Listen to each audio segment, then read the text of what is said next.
Oh, there we go. Okay, hang on a minute, guys. Sorry I'm late. I was trying to get out an invoice and, shoot. Let me get rid of this. What is that? My phone has a really weird sound. It's never made that sound before. I don't know whether the kids changed something. They all went for haircuts. I don't know what that is. I think somebody changed my thing. Okay, never mind. Making it sounds like a hair clipper, you know, when you clip the dogs. Okay. Let me find where we are, because the live thing should be here. All right, I'll just go right here and pull it up. Live. Okay. There we go. My daughter should be landing too from Iceland. About 7 o'clock. Hi Margot. Hi Flo on the go. Hi Chris Ree. Hi Al. So Roberta Laundrie, and if you're not familiar with Roberta Laundrie, she's the mother of Brian Laundrie, who killed Gabby Petito back in August of 2021, right? 2021? Yes. Is that already 2021? That's already been a year? Yeah. 2021. And there was something that came out that the lawyers saw, and it was a letter that said burn before reading. And it's quite a questionable letter, where it sounds as though Roberta is telling Brian she will help him even get a shovel and help him bury a body. But Roberta has an explanation for this now. After months and months of silence, Roberta has an explanation for this. So let me pull this up, this legal document. Take a look and you can decide if you buy this or not. Where did I put you, Roberta? I put your thing over here, Roberta.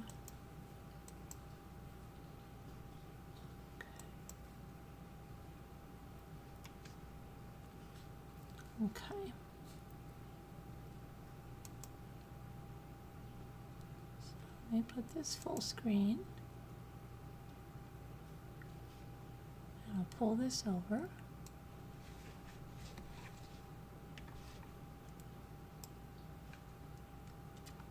Okay, this is an affidavit of Roberta Laundrie in support of a motion for a protective order.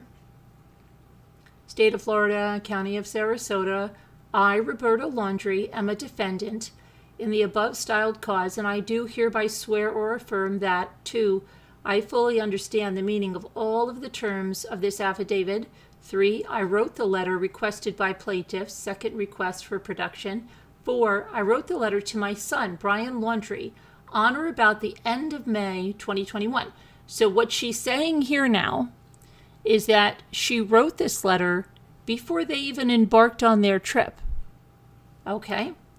Although I do not know the exact date I wrote the letter, I do know that I wrote it and gave it to Brian before Brian and Gabby left Florida for New York, which was on June 2nd, 2021. Brian and Gabby went from Florida to New York before they went out west. Okay. Filed March 6th. Karen E. Rushing. 5, the purpose of this letter was to reach out to Brian while he and I were experiencing a difficult period in our relationship. Brian and I always had a very open and communicative relationship, and in the months prior to the trip, our relationship had become strained. Brian and I shared a love of stories, and some of the language in the letter was using similar phrases to describe the depth of a mother's love.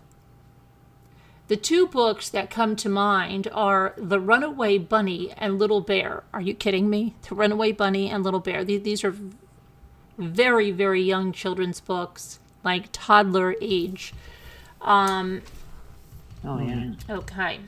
In addition, Gabby had given Brian a book called Burn After Reading. So now let's blame this on Gabby, which contains printed questions to which the reader responds by writing their answers on the page. The back of the book instructs the reader to create a secret book and then destroy by burn after reading. The bottom of the back cover says, write, burn, repeat. Brian, Gabby, and I often joked about this book and the importance of being able to express yourself. If you were embarrassed or simply did not want anyone to know your thoughts or feelings, then the book offered the perfect solution by telling you to burn it. This is where my message to Brian came from, and I wrote on the cover of the letter for Brian to burn after reading. In short, I was trying to connect with Brian and repair our relationship as he was planning to leave home, and I had hoped this letter would remind him how much I loved him.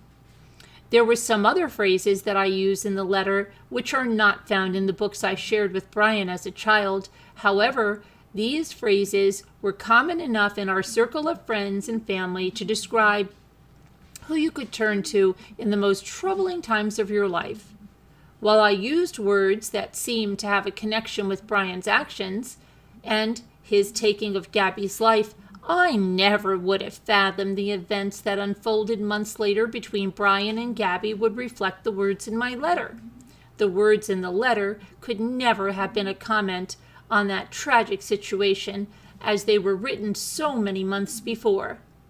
My words to Brian were meant to convey my love and support for my son through a lighthearted and quirky reminder that my love for him was not diminished and could not be shaken by the miles of separation we would soon be faced with. Although a few of the words in the letter are being quoted by others as having a connection to the case, all of the words taken together and in the context of the reason the letter was written show that there is no connection, according to her. In addition, there has been some speculation that this letter was in Brian's possession or in his backpack when he died, insinuating that I gave it to him as he left my home on September 13th, 2021. But that is not true, because the FBI had the letter in their possession and questioned members of my family about it prior to October 20th, 2021, when my husband and I found Brian's remains in the reserve. I repeat that the letter I wrote to Brian before he left with Gabby for their fateful trip was nothing more than a private communication between myself and my son, and I never expected anyone else would read it. In some way, I did not want anyone to read it, as I know it's not the type of letter a mother writes to her adult son, and I did not want to embarrass Brian. That is why I wrote "Burn After Reading" on the envelope, and I knew Brian would know what that meant. I'm now appreciative that he actually kept it. Roberta Laundry. Yeah, okay. Let's not forget that Brian went home, left Gabby out west, and went home for a week. Remember about those storage units? It's very possible she gave him the letter then, okay? And let's take a poll and see how many people believe that Roberta Laundrie, who believes this version of Roberta Laundrie's. Let's just see. And it's okay if you do, take her at her word. Yeah. Do you believe Roberta Laundrie in this affidavit? Let's see. Okay. Let's see what happens. Hi, what's in a name? I try to say hi back, but it just gives a heart. I'm saying hi back. Hi, what's in a name? Hi, Debbie L. Hi, LMNW. Chris Ree.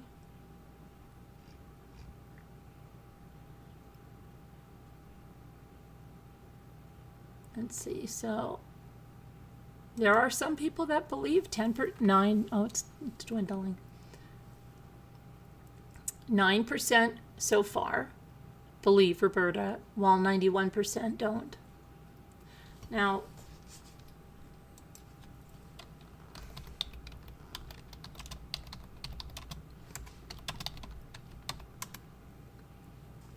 okay, Runaway Bunny, and I should have brought the books down because I have these books, is by Margaret Wise Brown. That's the one that wrote Goodnight Moon. Okay, it is for a very young child, and she's equating the burn after reading about getting a shovel and going to help her son bury a body to Runaway Bunny. I don't think the author of that would be very receptive, but I don't even want to even try to understand what I think she did, and it is my opinion. She had to explain this away, so she really took some time to try to explain this away.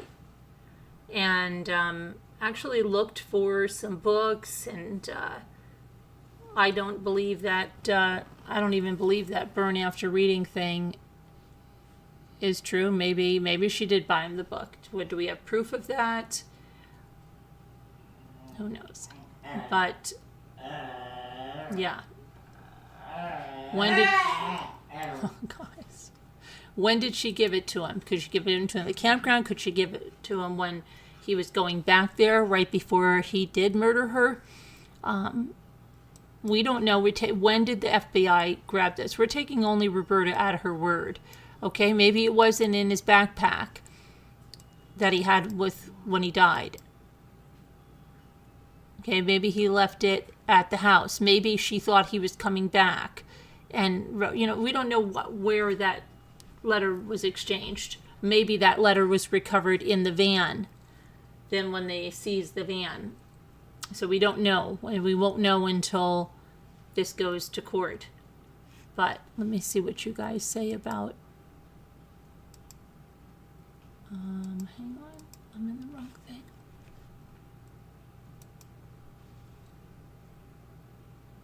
Okay, so 90% say no, and 10% believe Roberta Laundrie. Okay. All right.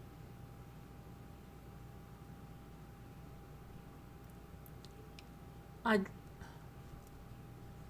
me see. Hold on one second. Let me try.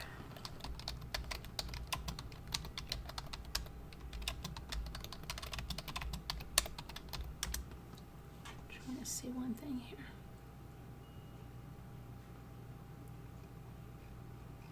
Oh my goodness. Let me see this.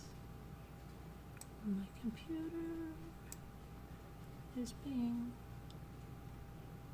not nice. Okay. Let's see.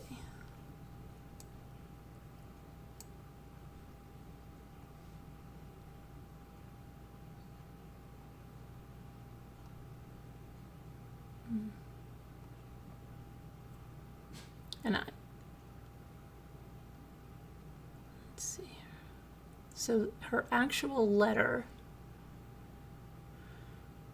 I don't even think prosecution has it yet from them, because remember when Stephen Bertolino took it right from the other attorney, and I think that attorney did get a picture of it. That he said, oh, you'll get it in the discovery. Let's see. Just trying to see if there is... She offered to bring a shovel to help bury the body in the letter. And that's from Pat Riley, the Petito family attorney.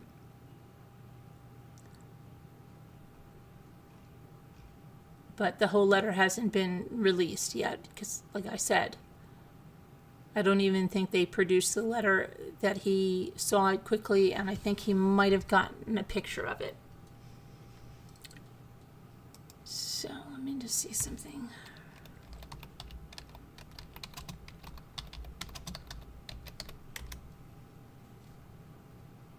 Let's see. Okay, so like runaway bunny. The little bunny says, I'm running away.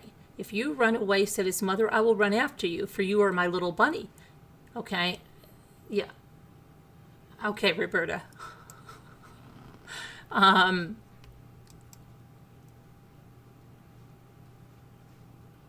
will become a fish in a trout stream, and I will swim away from you. And then, the mother bunny keeps saying how she's going to follow the little bunny because the little bunny is her little bunny. Okay, so she's equating that book to this letter about getting a shovel to bury a body. And then Little Bear is almost too much. Okay.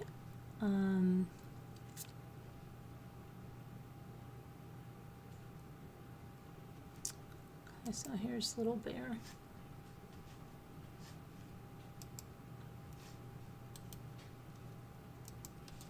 That you probably are familiar with this. Probably a lot of you are.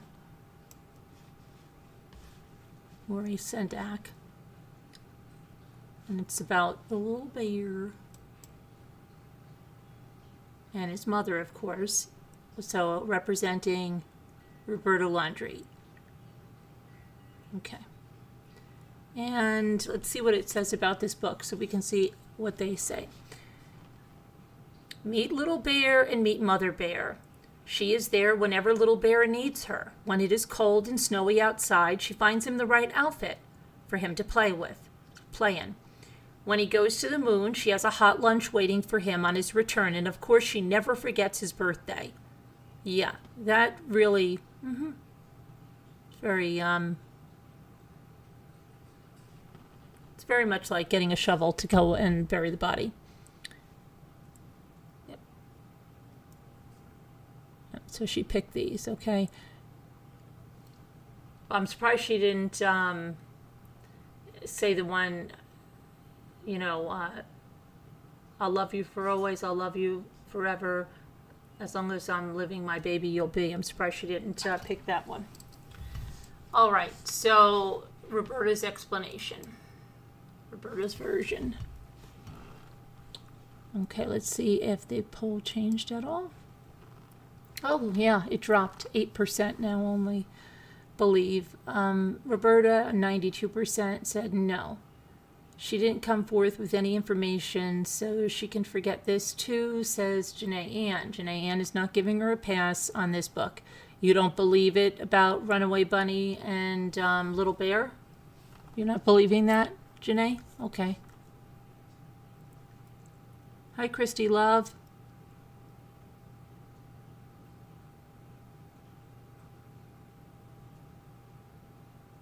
Hi, GB.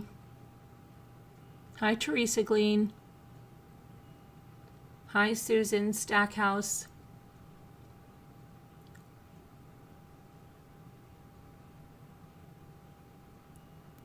Hi, anybody I missed because I'm in top chat, not live chat. That's good.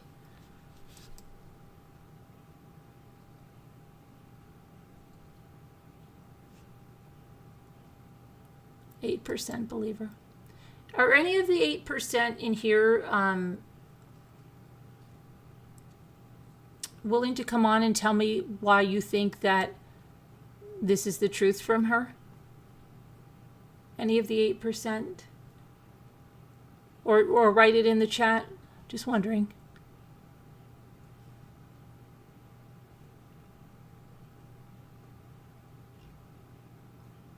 Asking for a friend.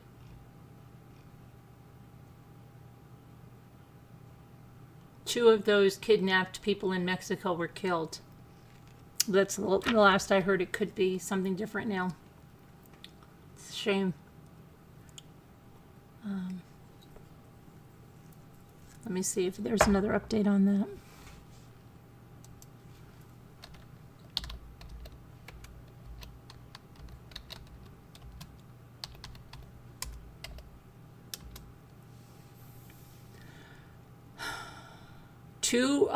Two rescued alive and they're back in the U.S. Okay, and two found dead. Let's see. Eric James Williams and Latavia Tay McGee have returned to the U.S. So I guess the ones that she was searching for her brother last night, he is one of the deceased. The four Americans, Williams McGee, Zindell Brown, McGee's cousin, Shaeed Woodard, arrived Friday morning in Mexico. Wait, is that Fort? That's not Fort. Oh, yeah, okay. Shortly after crossing, the unidentified gunmen shot the passengers of the vehicle, right, and then they were shown dragging two of them, so let's see what happened. The Americans were not directly targeted, said the Attorney General of Tamaulipas, Irving Barrios, at a news conference. It seems to be it was misunderstanding, Barrios said. Mexican investigators believe the kidnappers may have wrongly believed the Americans were rival human traffickers. Rival human traffickers. The two survivors were found Tuesday morning in a wooden house in the Laguanona area outside of Matamoros. One of the deceased was also found inside the house, and the second was found outside the house. Williams had a gunshot wound to his leg. During the 3 days they were held, the Americans were transferred to various places, including a clinic, in order to create confusion and avoid rescue efforts. One person has been arrested. A 24-year-old suspect was in charge of looking after the victims inside the house when they were found. One of the survivors, McGee, is a mother of 5 who traveled from South Carolina to Mexico for a cosmetic medical procedure. She wanted the tummy tuck. Her mother, Barbara Burgess, told ABC News that she has to hold my heart when the FBI came to her home with the news her daughter was alive. McGee spoke to her mother from a Texas hospital on Tuesday and told her mother she had no major injuries. Williams, the second survivor, called his wife Michelle Williams as he was being transported to a Texas hospital. It was just tears of joy. The surviving victims were transported to the port of entry in Brownsville, Texas, where they are receiving medical care at a local hospital. That's in the FBI statement. This is an ongoing criminal investigation. The bodies of the two deceased will be transferred to the U.S. on Tuesday.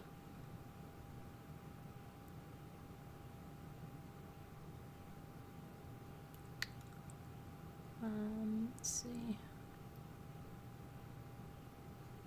It's very sad. So I think that they say Williams McGee, Zindell Brown, McGee's cousin, Shaeed Woodard, Williams McGee, Zindell Brown, McGee's cousin. Okay, so it looks like Eric James Williams is alive and Latavia Tay McGee, and the ones that are deceased are Zindell Brown and Shaeed Woodard. Oh, that's sad. And I think that's whose family was speaking out yesterday when we were reading the quotes from them. Very sad. Very sad. Let's see here.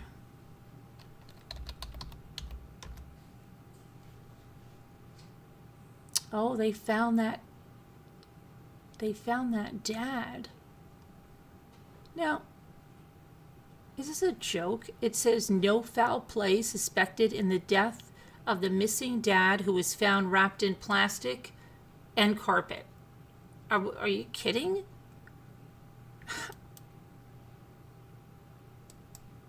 I thought this was already deemed suspicious because somebody had been using his card. What is going on here?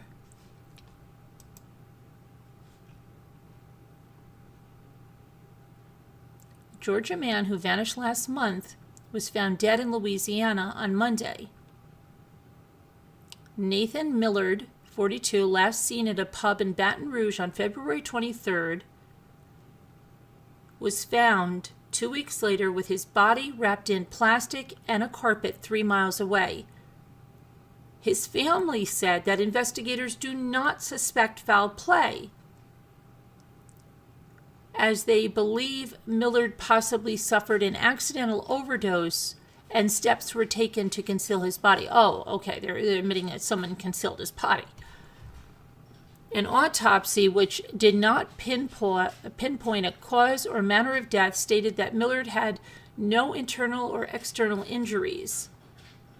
Who would do that? Was he there alone? He was on a business trip. He attended a basketball game at LSU with a client before going to a bar in downtown Baton Rouge. The Baton Rouge police said Millard did not appear distressed in surveillance footage. At some point, a security guard at a Greyhound bus station tried to get a ride for him, but Millard turned the offer down. Millard's phone and wallet were found blocks away from where he was last seen. Final autopsy report, which includes a toxicology report, is pending. Okay, that's weird. It's almost like they know something more than they're letting on. I don't know. That's very strange. Very strange.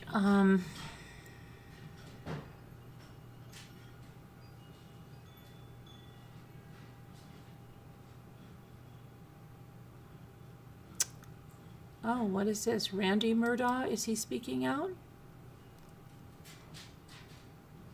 Oh, he broke his silence. Randy broke his silence. And says he believes that his brother is lying about what happened to Maggie and Paul. He says, let's see, he's still lying about what happened to his murdered wife and son. He spoke with the New York Times. And he said he is certain that his brother is a liar and a thief, but he still struggles with believing he is a double murderer. He knows more than what he's saying.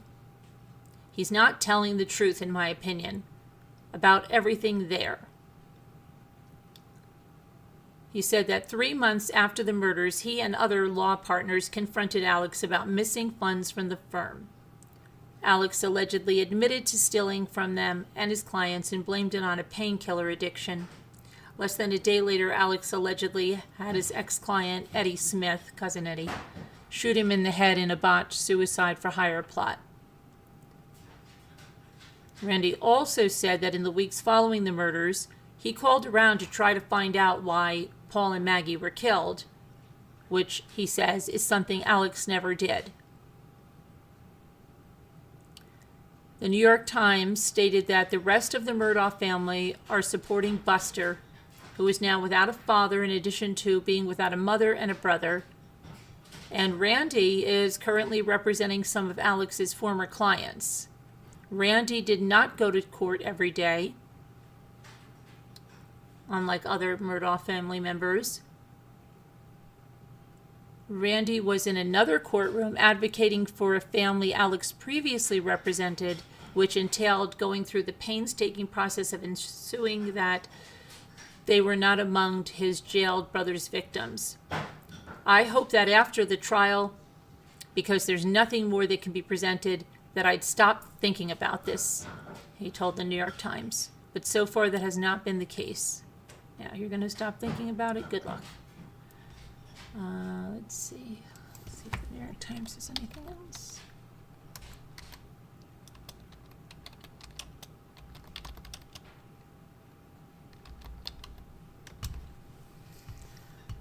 Okay, let's go over here. Here's another picture of Randy. He just got finished chopping some wood. This is too large. Too large.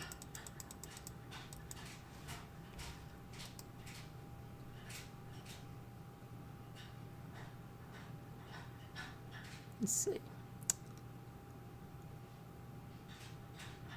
So they seem like they might be very similar in that they're both attorneys working at the same firm, but even in college, it was very clear they were different. Alex was briefly on the football team and a regular at college parties where Randy is, well, self-describes as a hometown boy who would go back to Hampton every weekend to hunt and fish. And Randy said, and I quote, "It's not like there was some problem with our relationship necessarily. We just really weren't alike, so we didn't do stuff together."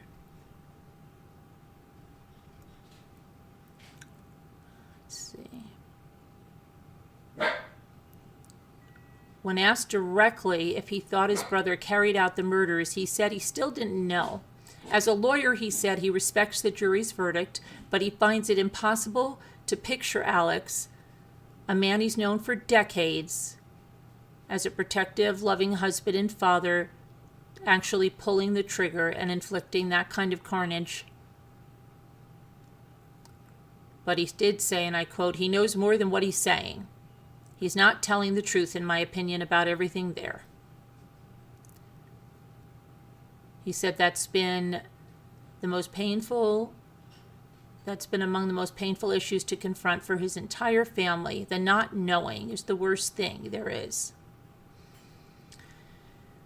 Let's see.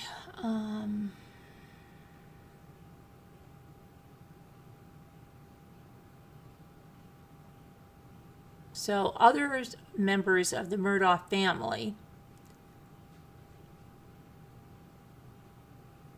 according to Jim Griffin, and I quote him saying, this is Jim Griffin, "After 6 weeks of trial, they came away more convinced that he did not do this, and they are steadfastly in his camp and support him."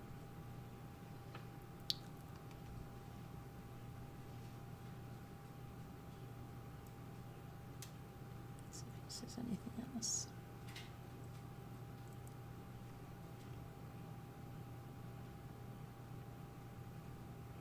Alex promised him after they confronted him with the embezzlement and all that stuff that he would never lie to Randy again.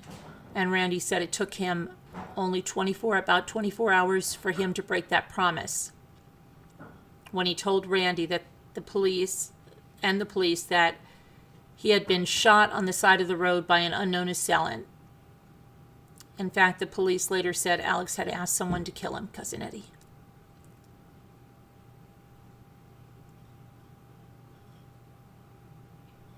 Randy said he came to see, in the months that followed, his brother is a deeply flawed man and a liar, and they have not spoken in nearly a year. It also caused him to reflect on Alex's behavior in the first few weeks after the murders. And he said at the time it seemed like police had few leads, and Randy was trying to call just about everyone he thought might help, asking if they heard anything to suggest why Paul and Maggie might have been, targeted. And I quote him saying, "I spent considerable time, day after day, for weeks on end, calling people. But Alex, he said, never did." Maggie's sister testified at trial to the same effect, saying she found it odd that Alex never talked about who might have been the killer. He did tell her, she said, that he imagined whoever had done this had thought about it for a long time.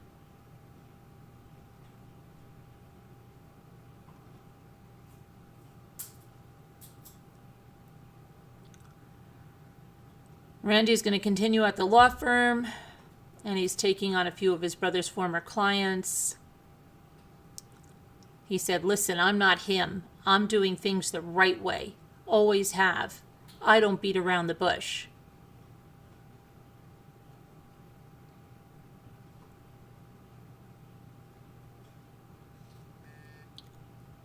So he said he never really expected the murder trial to offer him the definitive answer that he's been looking for, but he hoped that he might have been able to stop his lawyer's mind from running through all the possible scenarios of what happened on that tragic night in June of 2021.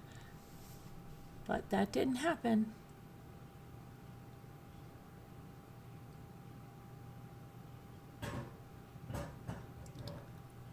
Let's see.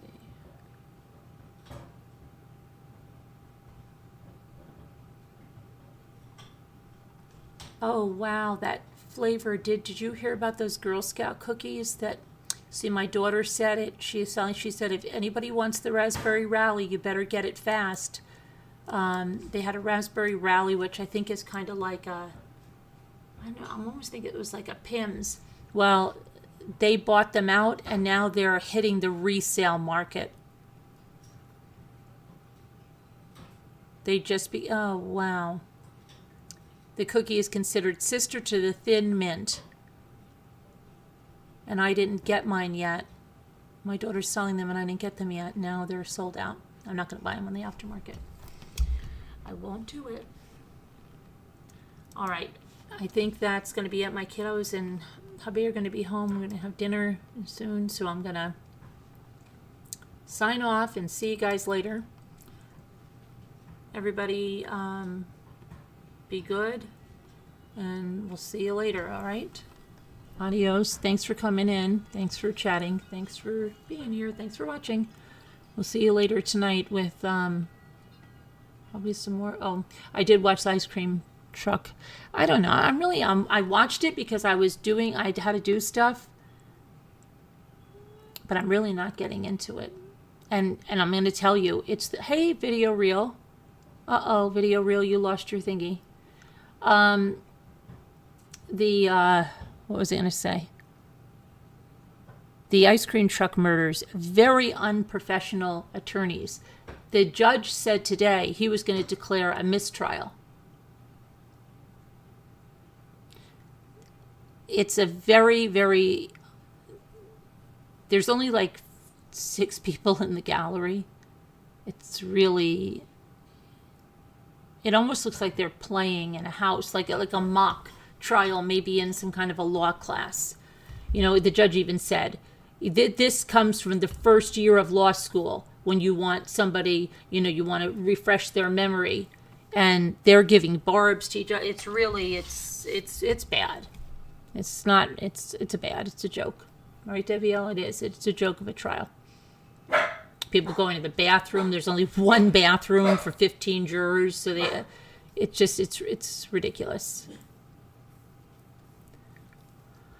All right, so we'll see you all later. Everybody take care. Bye now.